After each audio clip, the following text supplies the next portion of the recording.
This morning I really need this coffee.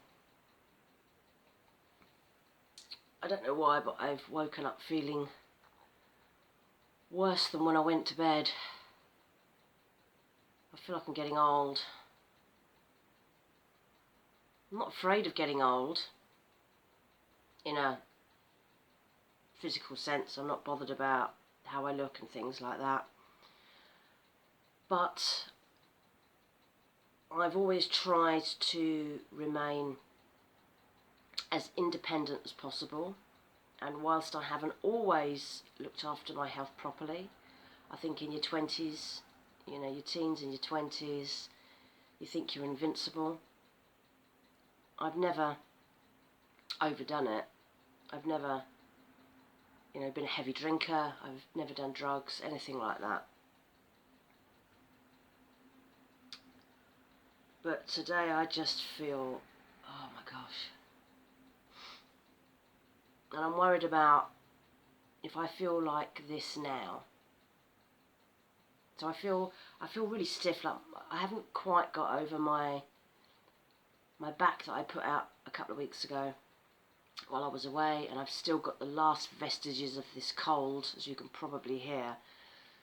And I used to get over colds really, really quickly when I was younger, a few days, no problem. Now things seem to floor me. And with my back, with the sciatica, although I've had it a long, long time, and it used to be really bad, and now I only get the occasional thing where it goes wrong, and that's usually because I've done something stupid, like when I was down at my parents' and I lifted a heavy bag the wrong way and I just felt it go. My own stupid fault. But it's like I did some gardening the other day, and I pulled the muscles in the backs of my legs, and it's not even proper gardening, for heaven's sakes. And so backs of my legs hurt, my hips feel a bit stiff, and I've been dealing with that issue, which I think is, I went from one extreme of where when I was working from home I was sitting on the sofa. I don't have a chair and tables here, I don't have the space, so I'd sit with the laptop on my knees. And then during the first lockdown in 2020 I was inspired by the way people who used to work in offices started working from home, and they set up standing desks. So they'd turn their ironing boards into tables. And I started doing that. So I had a standing desk. Instead of sitting on my sofa with my laptop on my knees all day, I was standing, and I could go off and do other things and move around. But I don't know if I've gone to the other extreme now. And I'm now having to take points where I sit with the laptop on my lap and do work like that, because my hips feel a bit stiff, and as I said, I'm trying to resolve that with the walking, but my ankle joints feel stiff as well, and I think that's from all the standing. But should I be feeling like this? There's other things. So I am now officially a woman of that age, and last year I got the first symptoms of perimenopause. I experienced my first ever migraines, which was huge fun. Practically bedbound for 3 days each time. Couldn't move, couldn't eat, couldn't look at light. It was just the worst thing. And the brain fog was just shocking. I couldn't remember anything. It was really worrying. And I had things like the itchy skin and what have you, but relatively minor symptoms compared to what it can be. My best friend's been in it for 2 years and suffers miserably on a day-to-day basis. And this can easily go on for up to 10 years. And then when you've gone through that and you're in what they officially call the menopause, which is that bit's over with, you can spend the rest of your life actually dealing with the permanent changes, the permanent hormone changes from that. So it's not a case of, oh, we'll get through the perimenopause and everything will be fine. this can last 10 years, and then you can spend the rest of your life with other small issues like hot flashes and other bits and pieces like that. Those people who are not women who want to become women, I have no idea why. Because I think in this respect, certainly at this stage in life, men have it easy. Men have it so easy. And I'm not going to go down that route for this. But I feel like a bus has run over me today. And I'm hoping that coffee, open windows, because it's another beautiful day. We have blue sky and sun here again today. So open the windows, let the fresh air in. Get on with stuff, that'll help. But I've also got this low-level headache, which is... So although the perimenopausal symptoms that I had last year seem to have now disappeared, I've still got this lingering headache which comes and goes on a very regular basis. And again, headaches are something that, yeah, get a headache, I might take an ibuprofen to get rid of it, and in an hour it's gone. Now these persist for days and days. And they're not just headaches, they seem to like affect your whole body. It just leeches you of energy.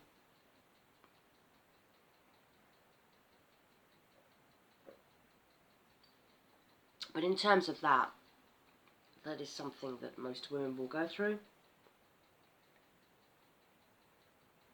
I don't think it's a case of like it or lump it. I don't see why we should have to. But I'm still very early stages and I don't know how bad it may or may not get. So I'll worry about that if it happens. And hope that there might be some kind of help at the end of it. Because I know that the GP services, etc., are pretty lax at dealing with this and helping women along. But I'm more worried about the stiffness in joints and things like that. I have a situation where I live on my own and that's by choice. I run my own business and that's by choice. But it means that I have to be on my game the whole time. I have to be able to do everything for myself. I have to be mobile. I have to be there all the time. I can't take days off because I just feel a bit rubbish or whatever. And as I get older, I worry about still having that independence and that mobility. If my joints are hurting now, for no particular reason that I can determine, what am I going to be like in 10 years, or 15 years, or 20 years? I don't have retirement options, so I'm going to be working probably until the day I drop dead. I do have the state pension, but, you know, as we know, that is not going to keep up with the cost of living. And I don't want to be having to look to rely on other people, because as is very clear now, if you can't help yourself, there are very few people out there who can help you. None of our systems work properly anymore, and I fear having to need to rely on those services like social care, like the NHS. I mean, my parents are quite lucky in that they've been careful with their money, they've worked hard, they've built themselves a comfortable retirement. And that's good, because on the occasions where they have needed medical help for things that are not their own fault, my dad had to have a hip replacement last year, and a hernia in the same season, and he's had very low level cancer which has been treated, and he has arrhythmia, so he has heart issues, but is generally a fit and healthy person. You wouldn't know any of that. But in all instances, they've had to pay to go private to get these things dealt with medically. My dad would definitely still be waiting for a hip and probably wouldn't be able to walk at all by now.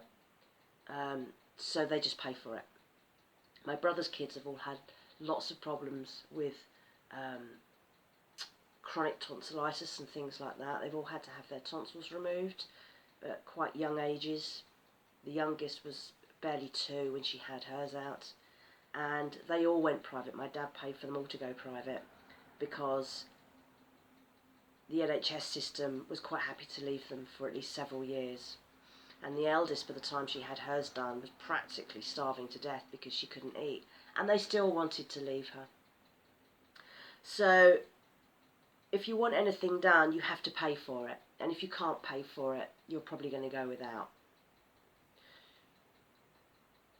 And you only have to watch some of those, 999 programs, ambulance, things like that, to see that there are people in need who are just dying alone. They're suffering, and it's just awful, and I don't want to end up like that. So I have to look after myself, and I have to be mobile, and I have to be, if I'm like my parents, I'll be fine. They're mobile, they're fit, they're healthy, they're still going out doing all their things, minus the odd patch up, which has helped them prolong that really good mobility. My parents are in their late 70s now. So hopefully I will get there. But you don't know.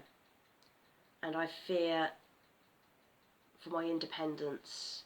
I fear for having to rely on other things. And I have friends who have health challenges and other issues now, and I don't want to think where they're going to be in 10 years when the services aren't there to help them. It's really worrying. So it's another plan that I need to think about, really, because you can't just assume that everything's going to be okay.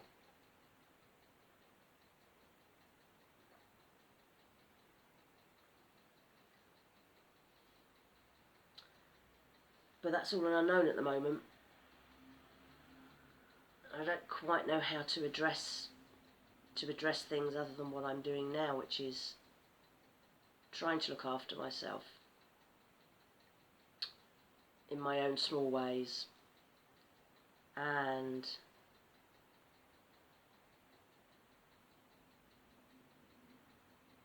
just carrying on. It's a weird one. Anyway, I just thought I'd throw those thoughts out there, because everything seems to be an unknown. The world is a very undeterminable place, and that's one of the reasons that I try to avoid the news and all the other things that go with what's going on in the world out there, because stressing yourself out about things that you can't change and worrying yourself into anxiety because of it doesn't help your situation. So I try to limit what I see and what I read and what I hear about, because it doesn't help. It doesn't make the process any easier. And that's something else you need to take care of. I'm much better at taking care of my mental health probably than my physical. And I think I'm acutely aware of that because I'm much more of an introvert, and I know my limitations now. And it's taken me a long time to get my head around that, because for most of my life I have lived in relationships with other people, and it wasn't until I started living here on my own that I realised the life that I needed to live to be the most content person I've been.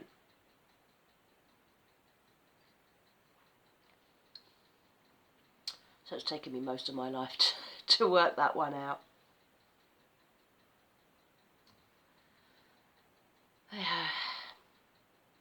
That'll do. There's quite enough of that.